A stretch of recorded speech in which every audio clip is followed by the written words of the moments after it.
Halo semuanya, Assalamualaikum warahmatullahi wabarakatuh. Perkenalkan, saya Herianto. Di sini saya akan mempresentasikan mengenai akuntansi perilaku yang merupakan mata kuliah dari teori akuntansi.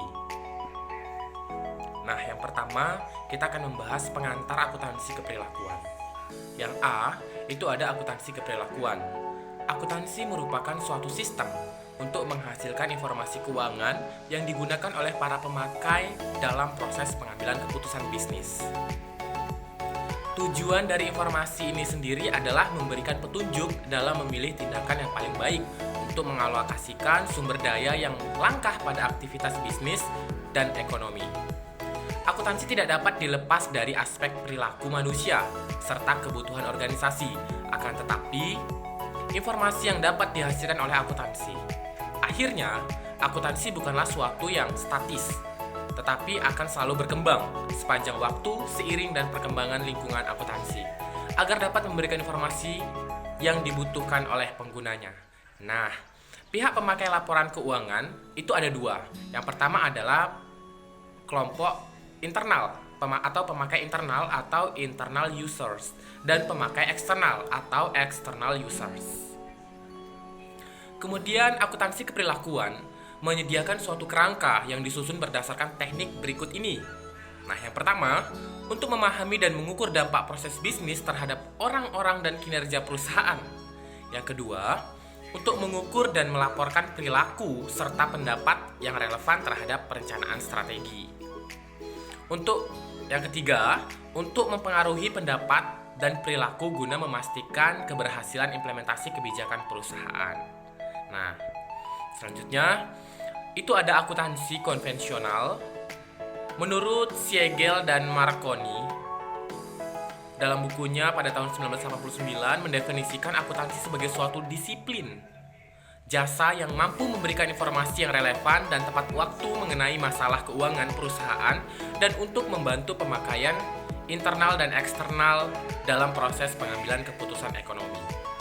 Kemudian ada yang disebut dengan akuntansi sebagai suatu sistem informasi. Apa sih akuntansi sebagai sistem informasi? Nah, akuntansi menjadi yang terdepan dan berperan penting dalam menjalankan ekonomi dan sistem sosial kita. Kemudian ada disebut dengan akuntansi adalah sistem. Ada yang mendefinisikan akuntansi adalah sistem. Nah, keterlibatan pemakaian dalam pengembangan sistem informasi adalah merupakan bagian integral dari kesuksesan suatu sistem informasi. Kemudian ada akuntansi adalah informasi. Informasi yang digunakan oleh manajemen harus memiliki karakteristik seperti akurat dan tepat waktu.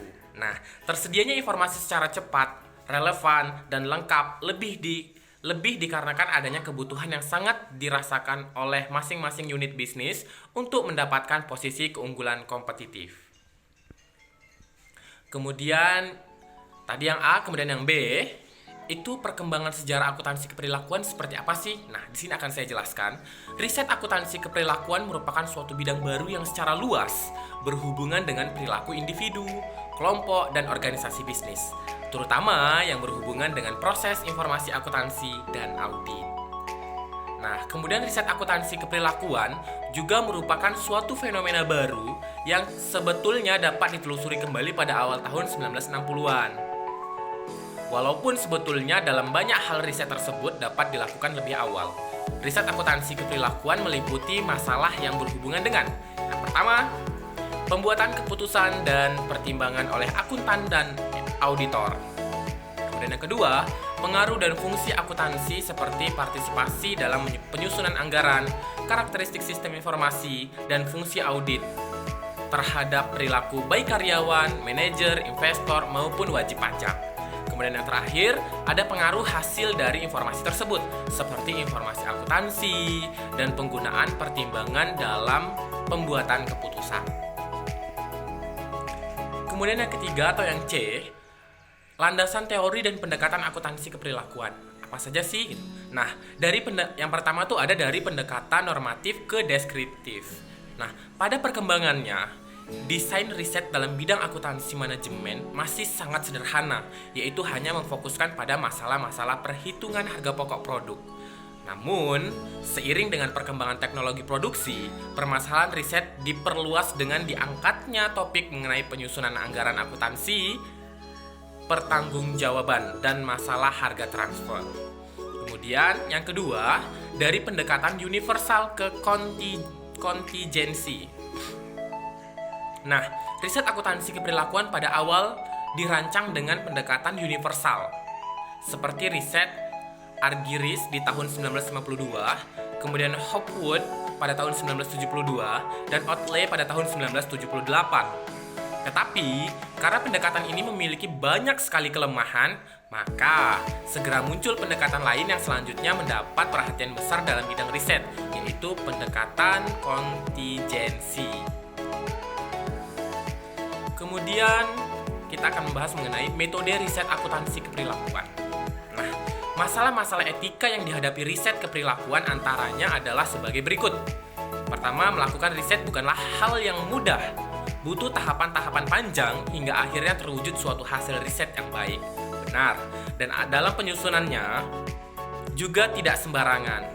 Ada beberapa hal yang wajib untuk diperhatikan. Untuk itulah mengapa sebelum melakukan riset terlebih dahulu dimengerti tentang apa itu etika riset.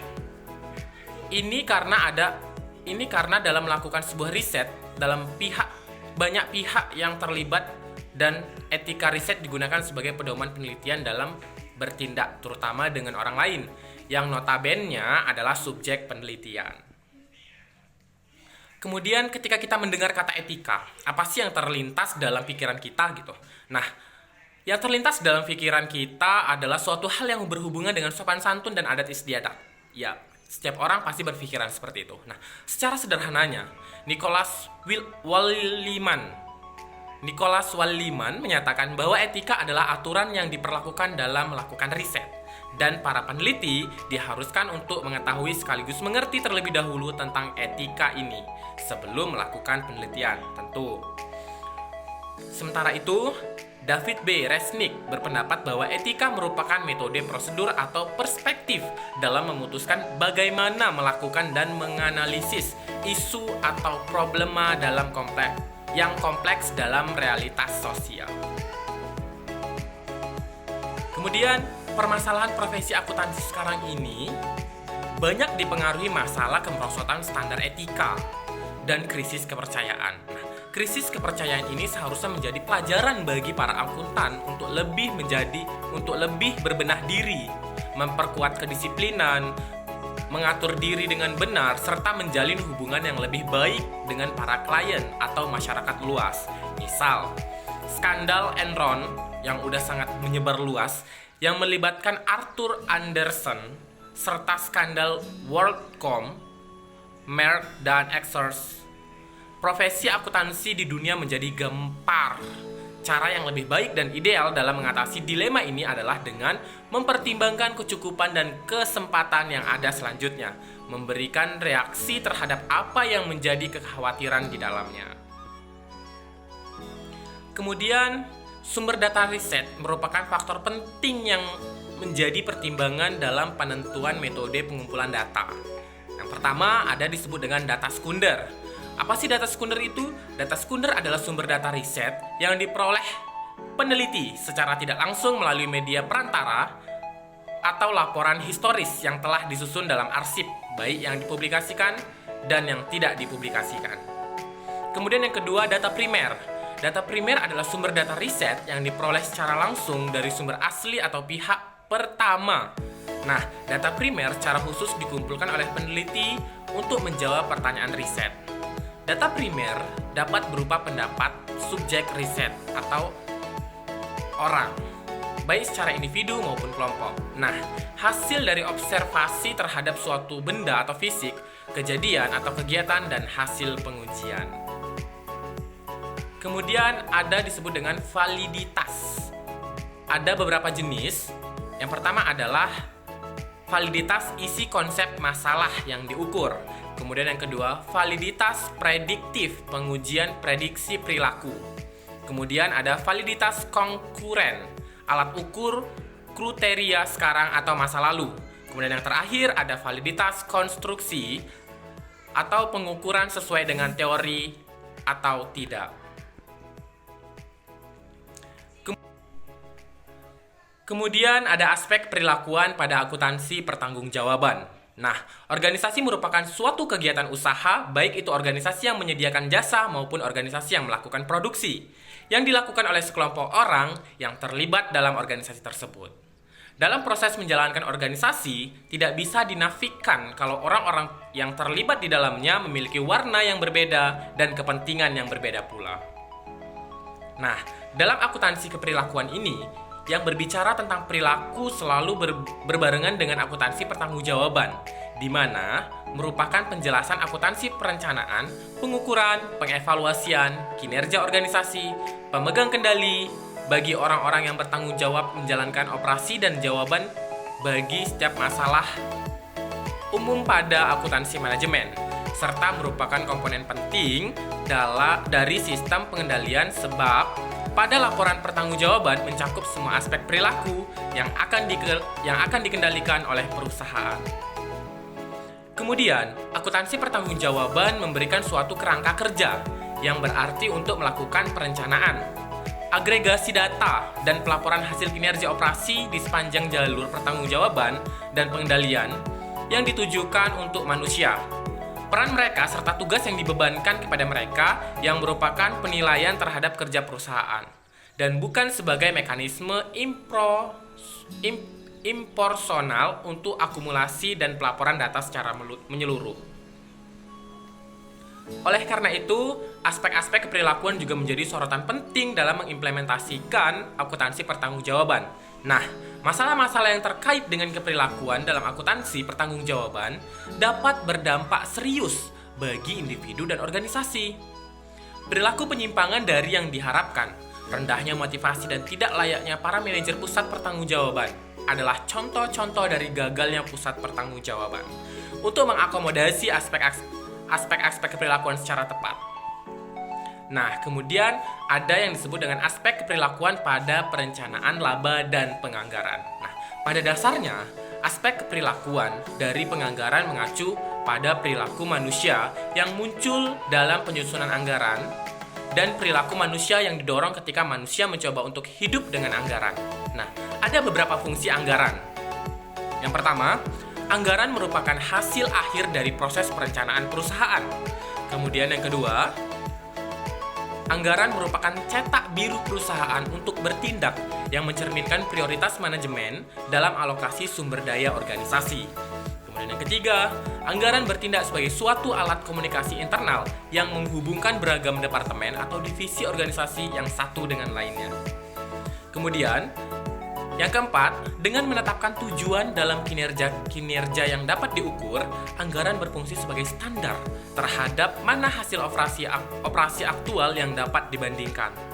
Kemudian yang kelima, anggaran berfungsi sebagai alat pengendalian yang memungkinkan manajemen untuk menemukan bidang-bidang yang menjadi kekuatan atau kelemahan perusahaan. Kemudian yang terakhir adalah anggaran mencoba untuk mempengaruhi dan memotivasi baik manajer maupun karyawan untuk terus bertindak dengan cara yang konsisten dengan operasi yang efektif dan efisien, serta selaras dengan tujuan organisasi. Kemudian, pandangan perilaku terhadap proses penyusunan anggaran. Ada 3 tahapan utama dalam proses penyusunan anggaran. Apa sih? Yang pertama adalah penetapan tujuan. Yang kedua adalah implementasi. Dan yang terakhir adalah pengendalian dan evaluasi kinerja. Kemudian ada aspek keperilakuan pada pengambilan keputusan dan para pengambil keputusan. Nah, apa sih definisi pengambilan keputusan? Kegiatan identifikasi dan diagnosis masalah, penyusunan sebagai alternatif, evaluasi dan pemilihan alternatif pemecahan masalah. Itu menurut George Huber. Kemudian, definisi pengambilan keputusan lainnya adalah proses pemilihan salah satu dari antara 2 atau lebih alternatif arah tindakan untuk mencapai suatu tujuan. Itu menurut Sondang Siagian. Kemudian yang terakhir, kegiatan yang berkaitan dengan manajerial maupun organisasi. Nah, itulah tadi presentasi mengenai akuntansi keperilakuan yang merupakan mata kuliah dari teori akuntansi. Terima kasih sudah menyaksikan. Apabila ada kurang, saya mohon maaf. saya akhiri. Wabillahi taufiq wal hidayah. Wassalamualaikum warahmatullahi wabarakatuh.